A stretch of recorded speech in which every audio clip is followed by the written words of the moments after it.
దేవుడిగా ఉంటే ఎవరైనా పరిశుద్ధంగా ఉంటారండి. మనిషిగా ఉన్నప్పుడు తెలుస్తుంది మనిషికి ఎన్ని కష్టాలో, ఎన్ని శోధనలు, ఎన్ని ఆకర్షణలో అని. ఎక్కడ మనుషులు దేవుణ్ణి నిందిస్తారేమో, నువ్వు కూడా మాలాగా మనిషిగా పుట్టుంటే, మాలాగా మనిషిలా బ్రతుకుంటే, పాపం నువ్వు కూడా ఖచ్చితంగా చేసుంటే వాడివి, నువ్వు ఎక్కడో పరలోకంలో ఉన్నావు కాబట్టి నువ్వు పాపం చేయలేదు అని ఎక్కడ దేవుణ్ణి క్వశ్చన్ చేస్తారని చెప్పి దేవుడే కావాలని మనిషిగా ఈ లోకానికి వచ్చాడు.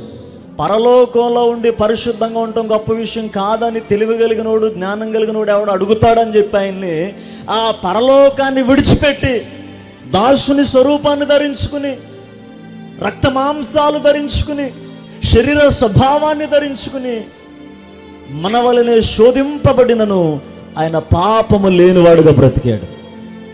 నాలో పాపమున్నదని మీలో ఎవడు స్థాపించగలడని చెప్పాడు ఆయన. అంత పరిశుద్ధంగా బ్రతికాడు ఆయన. హల్లెలూయా.